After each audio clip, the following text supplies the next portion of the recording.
Welcome back dear friends. तो बिना समय गवाए आइए स्टार्ट करते हैं आज का video. Let us see next topic. Now timeline.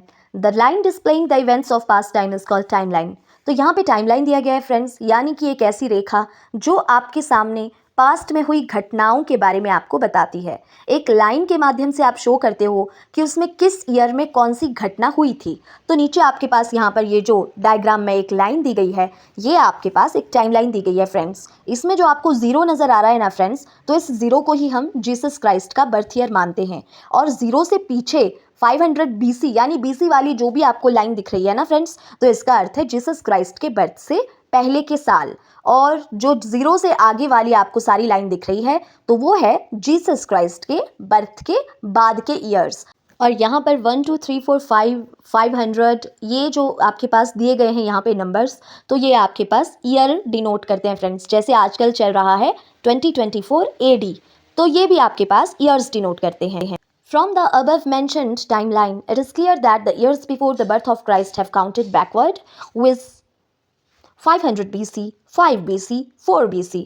तो इसका अर्थ ये है फ्रेंड्स कि ऊपर जो टाइमलाइन दी गई है उसके बेसिस पे आपको ये क्लियर हो गया होगा कि जीसस क्राइस्ट के बर्थ से पहले के जो साल होते थे उनको बैकवर्ड पीछे की ओर काउंट किया जाता था फ्रेंड्स। जैसे कि तो यहाँ पे टाइमलाइन में आपको क्लियरली नज़र आ रहा है फ्रेंड्स कि बीसी की तरफ अगर हम चलते हैं, यानी कि ज़ीरो से पहले की अगर आप टाइमलाइन देखते हो, तो वहाँ पर सबसे पहले का जो साल है वो 500 बीसी मेंशन किया गया है फ्रेंड्स। तो जितना बड़ा ईयर का नंबर होगा उतना पहले की वो बात की जा रही है। इसीलिए इंडस वैली सिविलाइजेशन का जो समय होता है ना फ्रेंड्स कि वो कब स्टार्ट हुई, तो आप बोलते हो कि 2500 बीसी में स्टार्ट हुई। तो आप खुद सोच सकते हो फ्रेंड्स कि 2500 बीसी कितना पहले का साल रहा होगा, कितना पहले का समय रहा होगा। और यहाँ पे जितना छोटा नंबर होता है ना बीसी वाली साइड में लाइन की, तो उतना नया ईयर वो होता है फ्रेंड्स। तो अगर हम जीसस क्राइस्ट के बर्थ के पहले पैदा हुए होते, तो शायद 2024 ईयर्स बैक अगर आप चले जाओ, तो इसका मतलब 2024 बीसी का समय होता। शायद तब हम भी इंडस वैली सिविलाइजेशन के समय के लोग होते, या फिर उस प्राचीन सभ्यता का हिस्सा होते फ्रेंड्स। और अगर आप यहाँ पे एडी वाली साइड चले जाओ ना फ्रेंड्स, तो यहाँ पे जितना छोटा ईयर होगा, जितना छोटा नंबर होगा, उतना ही पुराना वो ईयर होगा। ये तो आपको अपने टाइम से क्लियरली पता लगता है कि जैसे 1947 में हमें इंडिपेंडेंस मिला, तो 1947 का ईयर जो है वो पहले का है, यानी कि वो समय पुराना था। और आज 2024 चल रहा है, यानी कि अब तो आज़ाद हुए हमें काफ़ी ईयर्स हो चुके हैं। तो फ्रेंड्स ये है एडी और बीसी के बारे में। आई थिंक आपको ये अंडरस्टैंड हो गया होगा। इस पैराग्राफ में टोटल यही मेंशन किया गया है friends. The meaning of 1 year before 1 BC is 2 BC। The meaning of 1 year before 2 BC is 3 BC। The meaning of 1 year before 3 BC is 4 BC। The meaning of 1 year before 4 BC is 5 BC। तो इस line का अर्थ है friends कि एक साल अगर हम पहले की बात करें, यानी कि 1 BC को लेकर के आप चलिए, और 1 BC से एक साल पहले की बात आप कर रहे हैं, तो वो समय होगा 2 BC का। 2 BC से एक साल पहले की बात करो तो वो समय होगा 3 BC का। 3 BC से एक साल पहले की बात करो तो वो 4 BC का समय होगा। इसी से आगे आप समझ सकते हो कि 4 BC से पहले 5 BC आएगा। तो मैंने आपको ये ऑलरेडी बता दिया है friends. In other words, firstly the year of 5 BC passed, after that 4 BC came, after that 3 BC, after that 2 BC and lastly 1 BC appeared। इसी बात को आप इस तरह से भी समझ सकते हो कि सबसे पहले 5 BC का ईयर गया, उसके बाद 4 BC का समय आया, उसके बाद 3 BC, फिर 2 BC और लास्ट में 1 BC अपीयर होता है friends. In the mathematical language, अगर आप मैथमेटिकल लैंग्वेज में इसको समझना चाहें, it is like backward counting. Now, if anyone raises a question that which year is first one and which year is last one in 500 BC and 2000 BC, then तो mathematics की language में अगर आप समझना चाहो, इसका अर्थ है कि बीसी वाली टाइमलाइन को आप इस तरह से समझ सकते हो जैसे कि आप बैकवर्ड काउंटिंग मैथ्स में करते हो। और अगर कोई क्वेश्चन उठाए कि 500 बीसी में से और 2000 बीसी में से पहले कौन सा साल आएगा, तो ये अब आप मुझे बताएंगे फ्रेंड्स। आई होप आपको इतना तो अंडरस्टैंड हो गया होगा। प्लीज़ मुझे कमेंट सेक्शन में ज़रूर कमेंट करके बताएं कि 500 बीसी और 2000 बीसी में से पहले कौन सा ईयर पास हुआ होगा। Then right answer will be 2000 BC is first one and 500 BC is last one। वैसे तो इस लाइन में इस क्वेश्चन का आंसर है फ्रेंड्स, तो इसलिए मैं आपको ये लाइन नहीं एक्सप्लेन करने वाली। पहले मैं आपसे सुनूंगी, उसके बाद कल के लेक्चर में आपको ये ज़रूर बताऊंगी। It means firstly 2000 BC past and after that 500 BC appeared. तो ये दोनों लाइन्स में आपको नहीं समझाने वाली, इससे पहले आपको मुझे कमेंट सेक्शन में बताना होगा friends. From the above mentioned timeline, it is also clear that the years after the birth of Jesus Christ have counted forward. तो ऊपर जो टाइमलाइन आपने देखी थी ना फ्रेंड्स, उससे आपको ये तो क्लियर हो गया होगा कि जीसस क्राइस्ट के बर्थ के बाद के ईयर्स को हम AD से डिनोट करते हैं, और it implies that the meaning of 1 year after 180 is 280। और इसी के साथ आपने ये भी देखा होगा कि जीसस क्राइस्ट के बर्थ के बाद के जो साल होते हैं ना फ्रेंड्स, उनकी जो काउंटिंग होती है ना फ्रेंड्स, वो फॉरवर्ड होती है, यानी कि आगे की तरफ को होती है। यानी कि अगर बात की जाए कि 180 के बाद का जो एक साल होगा वो क्या होगा, तो 180 के बाद का एक साल होगा 280, और 280 के बाद का एक साल होगा 380। इसी तरह 380 के बाद 480 आएगा फ्रेंड्स, और 480 के बाद 580 आएगा। तो in the mathematical language it is like forward counting. तो मैथमेटिकल लैंग्वेज की बात करो तो ये एकदम फॉरवर्ड काउंटिंग की तरह आपको नजर आएगा।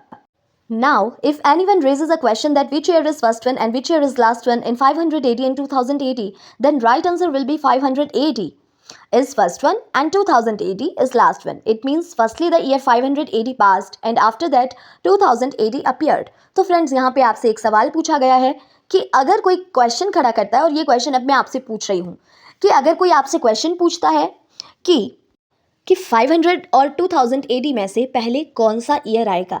लिसन फ्रेंड्स, 580 और 2080 में से पहले कौन सा साल आएगा और बाद वाला साल कौन सा होगा, तो ये आप मुझे कमेंट सेक्शन में बताएंगे। और ये जो लास्ट की 3 लाइन्स है इस पैराग्राफ की, तो ये मैं आपको उसके बाद ही एक्सप्लेन कर पाऊंगी। So let's move to the next topic. तो अब यहाँ पे बात की गई है टाइम ग्लॉसरी की फ्रेंड्स। ग्लॉसरी का अर्थ होता है शब्दकोश, यानी कि वोकैबुलरी, या फिर आप एक तरह से समझ सकते हो डिक्शनरी टाइप, जिसमें आपको सभी शब्दों के अर्थ बताए गए होते हैं। The glossary relating to the time is known as time glossary. तो ऐसा शब्दकोश जो समय से संबंध रखता हो उसको हम टाइम ग्लॉसरी के नाम से जानते हैं फ्रेंड्स। तो यहाँ पे आपके पास कुछ टाइम ग्लॉसरी दी गई है, यानी कि कुछ ऐसे शब्द दिए गए हैं जो टाइम से रिलेटेड हैं। Some important terms associated with time are, कुछ इंपॉर्टेंट टर्म्स है जो आपके टाइम के साथ जुड़ी हुई है। यहाँ पे सबसे पहले है डेकेड। डेकेड होता है friends the period of 10 years, यानी कि जिसको आप हिंदी में कहते हो दशक। एक दशक तब बनता है, या एक डेकेड तब बनता है फ्रेंड्स जब 10 साल गुजर जाते हैं। तो अगर मैं 10 सालों को एक सेट में रखना चाहूँ, या फिर मैं 10 सालों के लिए कोई एक नाम इकट्ठा देना चाहूँ, तो मैं उसे कहूँगी एक दशक। बिल्कुल वैसे ही जैसे आप क्रिकेट में बोलते हो सेंचुरी। सेंचुरी का अर्थ होता है क्रिकेट के हिसाब से मैं यहाँ पे बात कर रही हूँ। तो क्रिकेट में आप देखते हो कि जब कोई 100 रन स्कोर करता है तो आप बोलते हो कि अरे इसने तो सेंचुरी मार ली, तो इसका मतलब है कि वहाँ पे 100 रन बन गए हैं। बिल्कुल वैसे ही 10 साल गुजर गए तो आप बोलोगे कि एक दशक गुजर गया, यानी कि 1 डेकेड आपका कंप्लीट हो गया फ्रेंड्स। सेकेंड है first half of a century. तो हम सेंचुरी की बात कर ही रहे थे और सेंचुरी आ भी गया फ्रेंड्स। देखिए सेंचुरी का अर्थ होता है 100, यानी कि जब भी आप ईयर से रिलेटेड सेंचुरी की बात कर रहे हो उसका अर्थ है 100 साल। 100 साल के एक ग्रुप को आप सेंचुरी कहते हैं फ्रेंड्स। और यहाँ पे कहा गया है first half of a century. तो first half of a century का अर्थ होता है आपकी सेंचुरी का पहला आधा भाग, यानी कि 100 साल को आप मान करके चल रहे हो तो उसके शुरुआत का जो हाफ वाला पार्ट होगा, यानी कि शुरुआत के 50 साल, 100 को डिवाइड कर दो 2 से तो आपको 50 मिलेगा। तो शुरुआत के जो 50 ईयर्स होंगे ना फ्रेंड्स, उनको आप बोलोगे first half of a century. इसी तरह से दूसरा जो आपके पास यहाँ पे ग्लॉसरी का टर्म है वो है second half of a century, यानी कि सेंचुरी का बाद का आधा हिस्सा, यानी कि बाद के 50 वर्ष। तो सेंचुरी आपकी 100 साल के मिलने से बनता है, और अगर आप उन 100 सालों को 2 हिस्सों में डिवाइड कर दो ना फ्रेंड्स, तो जो पहले के 50 साल होंगे उनको आप फर्स्ट हाफ कहोगे, और जो बाद के 50 साल होंगे ना फ्रेंड्स, जो लास्ट वाले 50 ईयर्स होंगे, उनको आप second half of a century कहोगे फ्रेंड्स। ठीक है, तो यहाँ पे एग्जाम्पल के तौर पे आपको कहा गया है जैसे first year to 50th year, पहले साल से लेकर के 50 साल तक के समय को आप कहोगे कि ये क्या है, ये एक सेंचुरी का फर्स्ट हाफ है। उसी तरह से 51st ईयर से लेकर के 100th ईयर तक की बात अगर आप करते हो, यानी कि फिर आपका जो 51 ईयर होगा उससे लेकर के जो आपका 100वां ईयर होगा ना, उस वाले समय को आप कहोगे second half of a century. ठीक है फ्रेंड्स, तो ये जस्ट आपको एग्जाम्पल के तौर पे बताया गया है। कोई भी सेंचुरी को आप ले सकते हो, उसका फर्स्ट और सेकंड हाफ आपको पता चल जाएगा। नेक्स्ट यहाँ पे लिखा गया है सेंचुरी। तो आपको पता ही चल ही गया होगा कि सेंचुरी का अर्थ होता है द पीरियड ऑफ 100 ईयर्स, यानी कि 100 साल का एक जो पीरियड होता है ना, उसको आप कहते हो सेंचुरी। 100 साल के समय को आप एक साथ कहोगे सेंचुरी। एक तरह से वैसे ही जैसे आप इंग्लिश में कलेक्टिव नाउन्स को पढ़ते होंगे और वहाँ पे ग्रुप के लिए एक नाम दिया जाता है। So yes it can be an example of collective noun. तो ये एक एग्जाम्पल हो सकता है, उदाहरण हो सकता है कलेक्टिव नाउन का। अगर आप इंग्लिश को साथ साथ में पढ़ते हो तो आपको पता होगा। मिलेनियम की बात यहाँ पे की जा रही है फ्रेंड्स, तो द पीरियड ऑफ 1000 ईयर्स। तो जब हम 1000 सालों को एक साथ एक वर्ड में कहना चाहेंगे तो कैसे कहेंगे? 1000 साल के समूह को आप मिलेनियम कहते हो फ्रेंड्स, ठीक है ना। तो वैसे भी आपने इंटरनेशनल नंबर नेम सिस्टम अगर आपने देखा होगा तो उसमें आपको पता ही होगा कि मिलियंस हम वहाँ पे 1000 की जगह यूज़ करते हैं, तो वहाँ से आप इसको याद रख सकते हो। फिर आता है सर्का, ठीक है ना। If the exact date is not known then the word circa is used with the date. तो फ्रेंड्स सर्का टर्म हम तब यूज़ करते हैं जब आपको किसी इवेंट का एकदम सही डेट नहीं मालूम होता, एग्जैक्ट डेट आपको नहीं पता होता, सिर्फ आप अंदाज़ा लगा के कह सकते हो कि इस साल के आसपास ऐसा हुआ होगा, तो वहाँ पे आप सर्का वर्ड को यूज़ कर सकते हो। In short circa is denoted as CA और C। शॉर्ट फॉर्म में आप सर्का को CA से या फिर C से डिनोट करते हो फ्रेंड्स। एग्जाम्पल आपके पास है C 1500 BC टू 600 BC, यानी कि यहाँ पे एग्जैक्ट पता नहीं है फ्रेंड्स कि 1500 BC में कौन सा डेट रहा होगा, ठीक है ना। तो इसलिए यहाँ पे सर्का का C हमने यहाँ पे लगा दिया है। The Vedic culture period means that the exact date of Vedic culture period is not known but it C 1500 BC to 600 BC is somewhere close to that.